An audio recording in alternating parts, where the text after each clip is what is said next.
Bem-vindos a mais um episódio do módulo Vendas Reinventadas. No episódio anterior falámos sobre o novo consumidor e a necessidade que temos de customizar o nosso serviço a este novo consumidor. Hoje vamos falar das competências que temos que adotar para conseguirmos fazer uma melhor customização. Uma dessas competências é a escuta ativa. O episódio de hoje é sobre os benefícios da escuta ativa. Olá, Alexandra! Olá, Marta! Então, como coach, que imagino que ouças muitas pessoas e perguntes muita coisa, qual é a tua ideia sobre isto? As pessoas efetivamente não sabem ouvir? Precisamos de ensinar as pessoas a ouvir melhor? Sim, agora estou a dizer porque isto vai ferir muitas suscetibilidades, na verdade.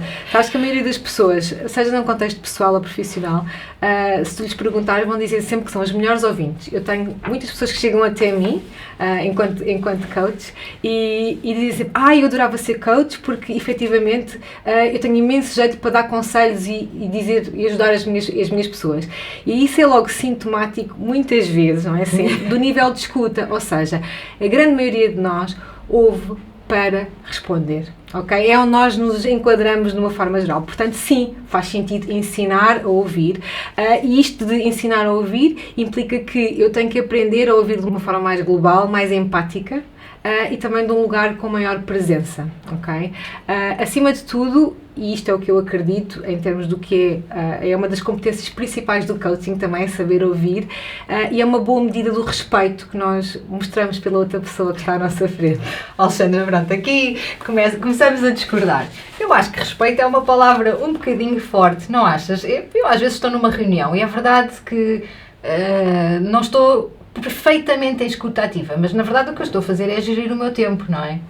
Ok, sim, estás a pôr aqui duas coisas importantes. Primeiro, estás a assumir que ouvir bem demora mais tempo do que ouvir mal, e não, é só um estado diferente, portanto não precisas de gerir o teu tempo neste sentido.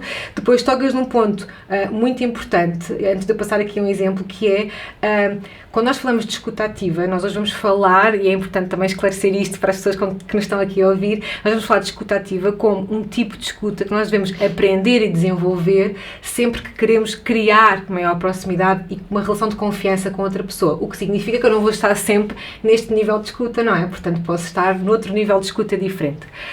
Mas sim, pensa num momento, e convido-te neste momento a pensar que uma situação em que estivesses em trabalho, ou sem ser em trabalho, em que estivesses a conversar com alguém, a partilhar algo que é importante para ti, ou alguma experiência tua, e que do outro lado tens uma pessoa que intervém a dizer, mas eu fiz isto, mas isto faz-me lembrar da outra vez. De repente, uma pessoa que não está minimamente a ouvir o que estás a dizer.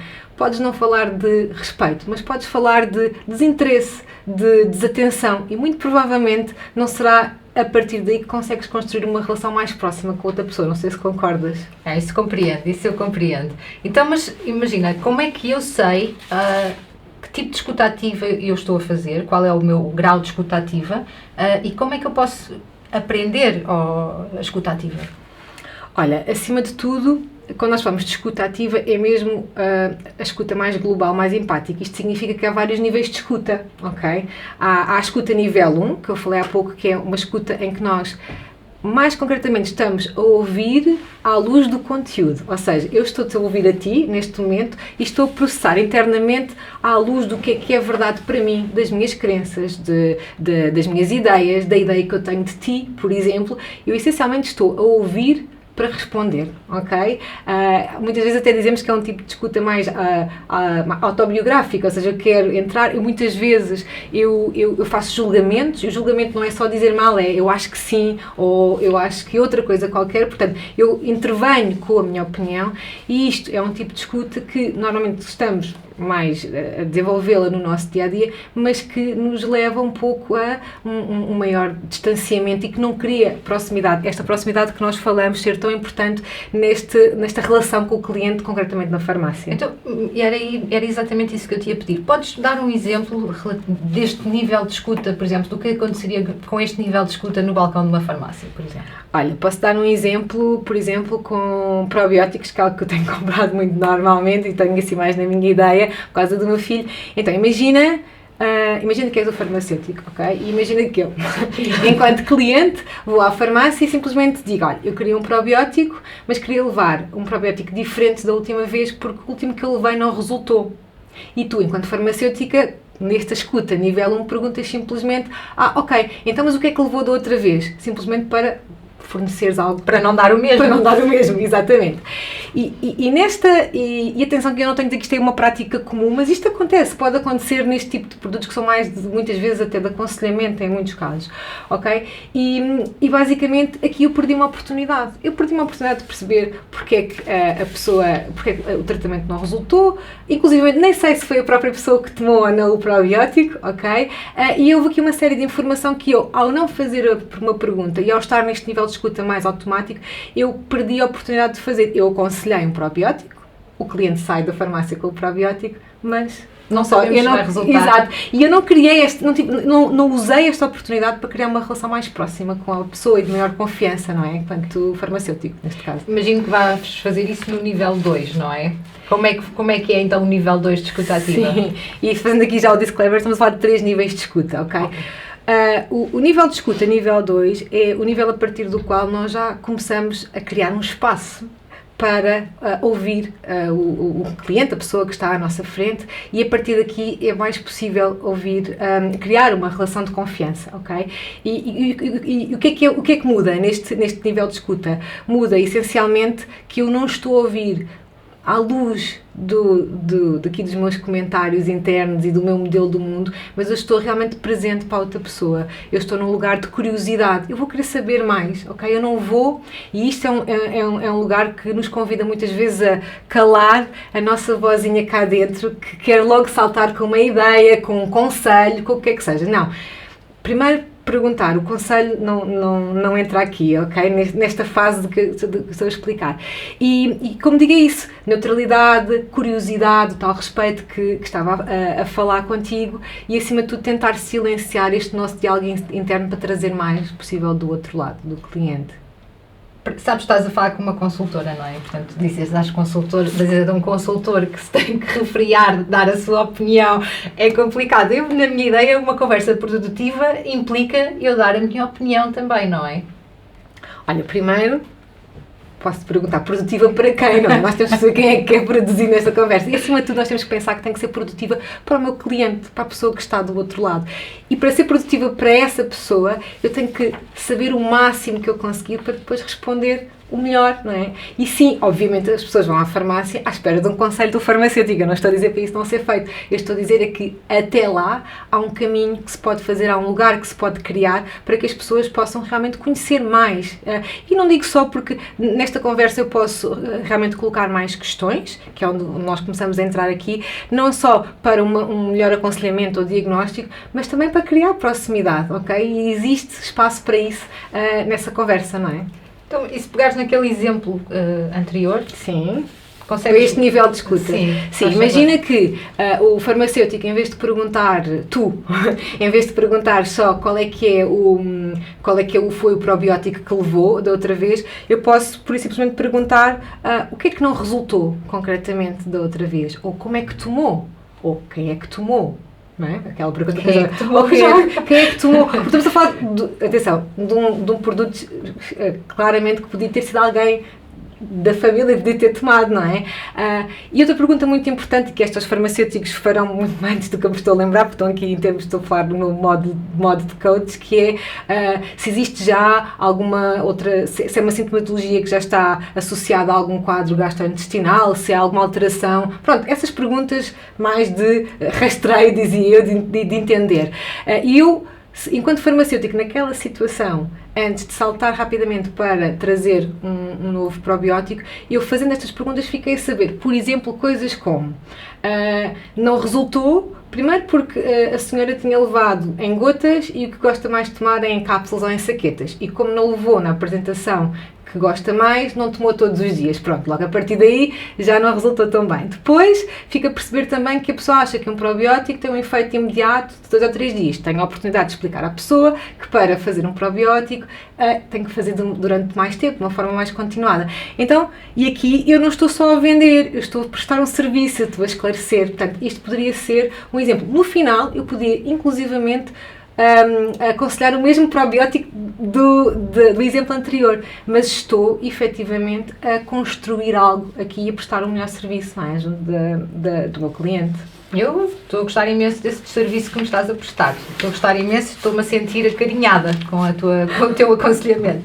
Então, mas disseste-me que havia um nível 3, então qual é que é esse nível 3? Já me parece muito bem este 2. Não, o nível 3 é assim, então, a escuta global, empática. Significa que eu, além de estar a ouvir a pessoa que está à minha frente à luz do que é importante para ela, eu não referi isso no nível anterior, mas sim eu estou a ouvir à luz do que é importante para aquela pessoa, do que é que são os seus objetivos, as suas intenções, portanto eu estou a criar este espaço. O nível 3 engloba um bocadinho mais, que é eu, para além de ouvir e criar este espaço, eu presto atenção, por exemplo, a toda uma linguagem corporal. Ok, tudo o que, já podemos falar disso mais à frente se quiseres, mas tipo tudo o que não é dito, a forma como é dito, portanto eu estou a prestar atenção. E isto é algo, para as pessoas não pensarem, agora vou ter que empreender uma coisa muito diferente. Isto é algo que nós já fazemos por defeito. Nós já fazemos, só que fica cá dentro. Porque, por exemplo, se alguém diz algo com um tom de voz diferente, eu penso assim, esta pessoa está triste, esta pessoa está frustrada, ou eu vou inferir algo, ok? Portanto, é muito importante eu utilizar isso na minha comunicação e observar essa linguagem. E também, e porque estamos a falar, outro dia falavas da Customer Journey, não é? Da experiência do cliente. O cliente que me entra na farmácia é um cliente que muito provavelmente já lá esteve outras vezes, ok? E eu posso recebê-lo à luz dessa experiência que eu já tenho com ele, ok? Lembrar-me que, por exemplo, se concretizando aqui desta vez... exemplo. Exatamente, no mesmo exemplo. Imagina que eu me lembro que, numa vez anterior, esta cliente tinha comentado comigo que estava numa fase, por exemplo, de mudar de trabalho, ok? E que eu, enquanto estou, tipo, a passar o probiótico no scan, para pagar, para pôr no saquinho, aquelas coisas todas, eu tenho a oportunidade de perguntar à pessoa, dizer assim, olha, então como é que está a ser a sua experiência no novo trabalho, por exemplo? É uma coisa que eu posso fazer, se tiver esse conhecimento sobre a pessoa, e de repente, aquela pessoa responde-me com um olhar para baixo, um encolher de ombros e dizer, olha, está a ser mais difícil do que eu realmente estava à espera. Eu posso tirar a informação daqui, eu posso dizer, mas difícil como, não é? Eu posso perguntar, ela, eu tenho andado muito ansiosa, sabe, pessoas novas, funções novas, e aqui tenho mais uma oportunidade para, através de algo que eu já ouvi, ou que eu já conhecia de um ponto de vista global do meu cliente, de lhe trazer mais informação. E provavelmente, porque não, essa ansiedade ou essa alteração de rotinas pode também estar a agravar a situação desta pessoa. E esta pessoa pode sair da farmácia, para além de levar o probiótico, pode também sair sensibilizada de perceber que, se cuidar de si do ponto de vista de, sei lá, pode voltar a fazer umas caminhadas ou meditação, o que quer que seja que a pessoa já possa... Pode levar um produto para a ansiedade. Ou pode levar um produto para a ansiedade, mas isso já seria também, estávamos a falar... cross-selling. Cross-selling, exatamente. Mas por que não? Mas aqui, acima de tudo, eu estou ainda a expandir mais e estou, mais uma vez, a trazer valor para o meu cliente, porque eu observei não só algo que eu já conhecia sobre ele, mas eu também devolvi e notei algo que me estava a acontecer ali à frente, ok? Não sei se é um bom exemplo. Para mim é um excelente exemplo,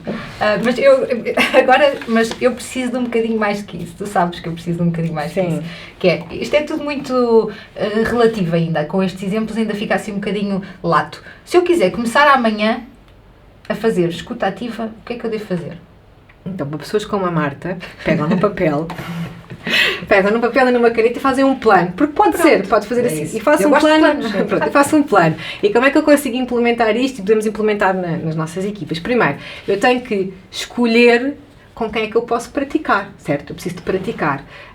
A escuta ativa é uma competência que nós queremos desenvolver e tem muito a ver não só com o fazer, mas com a nossa forma de ser, ok? Então vou ter que pôr em prática para que isto possa surgir de uma forma mais natural. Eu posso escolher 2 ou 3 colegas de equipa, posso escolher 2 ou 3 clientes com quem eu esteja mais à vontade e numa próxima interação colocar algumas coisas do que eu vou dizer no palco. E nesse plano de ação eu posso fazer até uma checklist e dizer assim, ok, da próxima vez que eu falar com estas pessoas, eu vou querer prestar atenção do que está a ser dito para além das palavras, refriar-me um bocadinho e não dar logo um feedback e fazer perguntas antes de começar a colocar as minhas ideias e a minha opinião.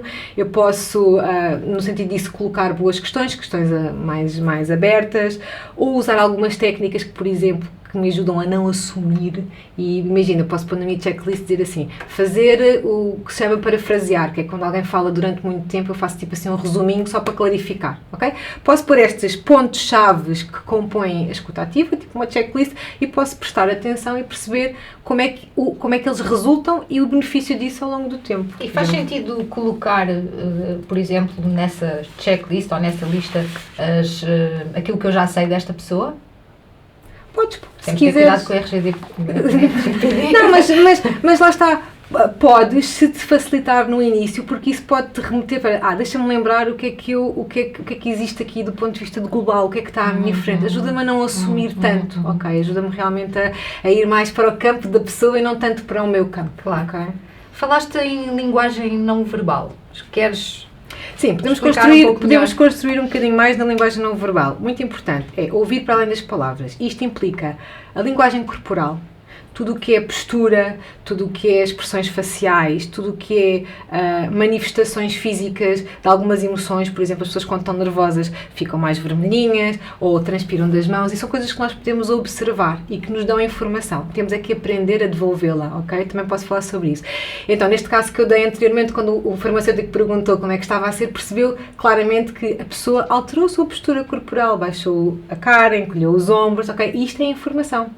Podemos também, temos também como linguagem não verbal a paralinguagem, que tem a ver com o tom, o ritmo, a entoação, ok? Tudo muda na forma como nós falamos, e isso também diz sobre o meu estado interno. Mais o quê? Os silêncios são muito importantes, provavelmente é a parte da escuta ativa que nos coloca num lugar mais difícil, mas é muito importante gerir os silêncios. Os silêncios também muitas vezes podem trazer uma informação e podem trazer de um simples motivo. Se eu posso, numa conversa normal, posso perguntar a alguma pessoa algo e ela fica em silêncio, e eu posso só devolver.